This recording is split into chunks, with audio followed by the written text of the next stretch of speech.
Função seno. Aqui nós temos um print retirado desse site, PET Colorado. Site bem interessante que vale a pena dar uma verificada. Lá você vai conseguir fazer os movimentos no gráfico a partir do ciclo trigonométrico. Nesse ponto você pode observar que está sendo formado um triângulo retângulo. Quem assistiu os vídeos anteriores viu que seno nada mais é do que cateto oposto sobre hipotenusa. Observe que é cateto oposto aqui, y. Então, y sobre hipotenusa, que é 1. Observe a função seno, que é um senoide. A função cosseno também você vai observar no próximo vídeo, que também é um senoide, que faz esse movimento aqui de ondas. Mas, para a gente diferenciar seno de cosseno, precisamos observar esse eixo aqui, que a gente chama ele de eixo Y, esse eixo aqui na vertical. Observe que o gráfico da função, na cor verde aqui, vai cortar esse eixo na vertical, esse eixo Y, exatamente na metade desse intervalo aqui. Se você observar melhor, ele faz até um formato de S. Faz um formato de S. Então, ele está cortando aqui na metade desse intervalo. E está cortando exatamente no zero. Porque a gente está trabalhando aqui com a função seno de x. Mas ele pode cortar aqui no 1, no menos 1?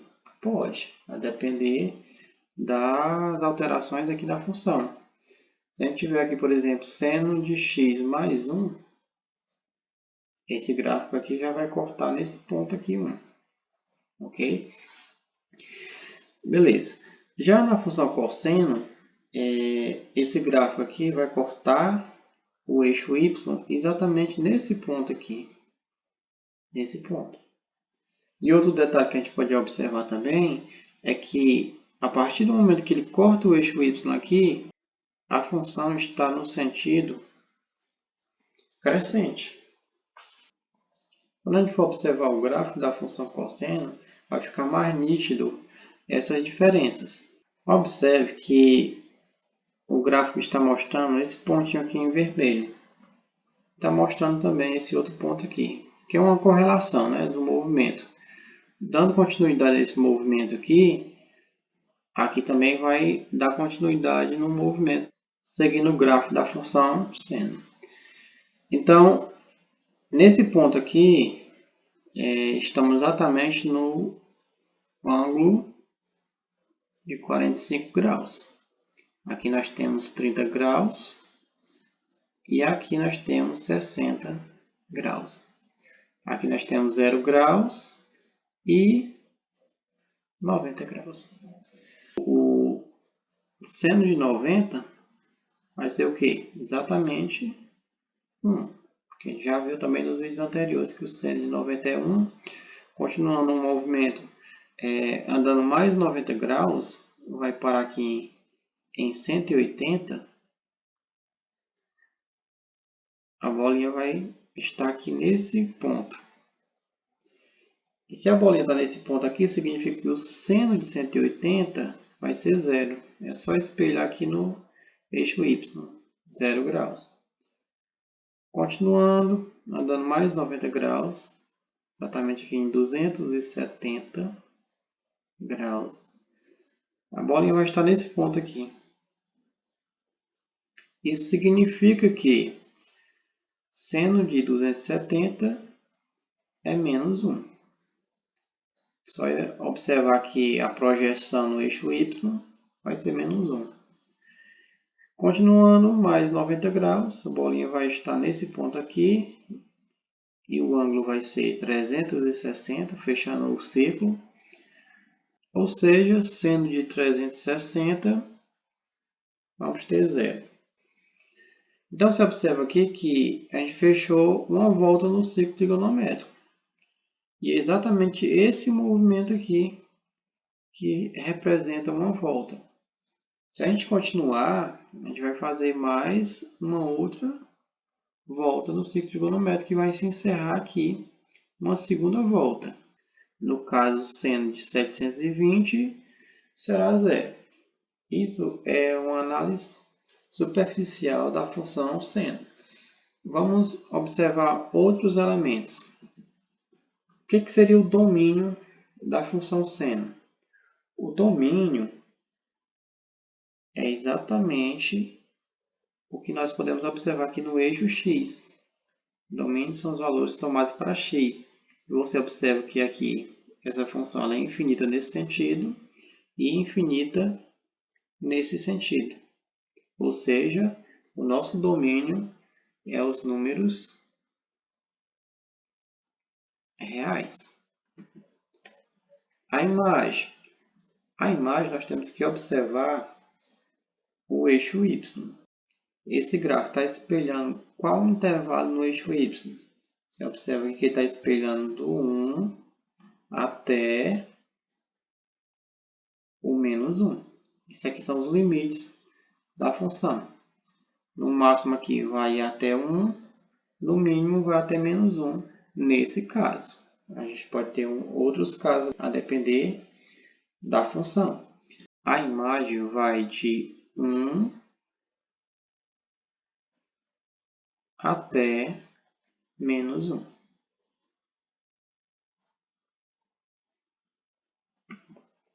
E o período? O que seria o período? O período é um intervalo que representa uma volta no ciclo trigonométrico. Então, o intervalo vai aqui de 0 até 360. Então, o intervalo vai de 0 até 360 graus. Ou seja, 360 graus representa, em π radianos, 2π. E a paridade? O que seria a paridade? A paridade é, na verdade, analisar se a função é par ou é ímpar. Já adiantando, a função seno ela é uma função ímpar. Função ímpar. Ímpar por quê, né? Para a gente entender melhor, vamos representar aqui o que seria uma função ímpar. No caso, a função ímpar seria seno de x igual menos seno de menos x. Por quê? Aqui se a gente for calcular seno de 90, por exemplo, seno de 90 graus.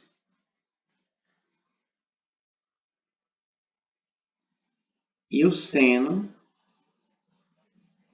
de menos 90 graus.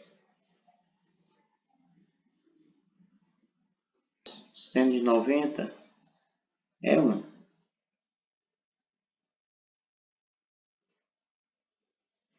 Que é igual menos... Quem é o seno de menos 90? Como é menos 90, o movimento é contrário.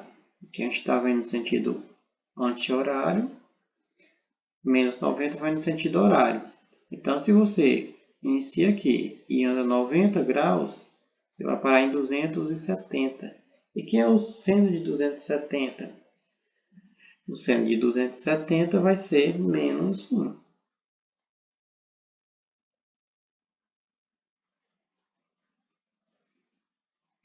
Observa aqui. Seno de 270 menos 1. Portanto, temos aqui 1 igual menos com menos, mais.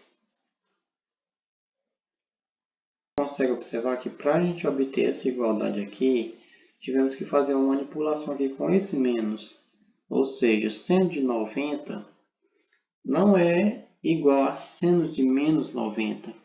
Porque seno de 90 é 1, seno de menos 90 é menos 1. Porque o movimento muda, né? A gente viu aqui que quando é positivo, o sentido é anti-horário. Quando é negativo, o sentido é horário. Então, sendo de 90, 1, sendo de menos 90, menos 1. Nesse sentido, a gente tem aqui uma função ímpar. Já no caso onde a função é par, a gente vai poder observar que quando a gente aplica um valor positivo na função e um outro negativo, a gente vai observar que vai resultar em uma igualdade, desde que os números tenham o mesmo valor, mudando apenas o sinal.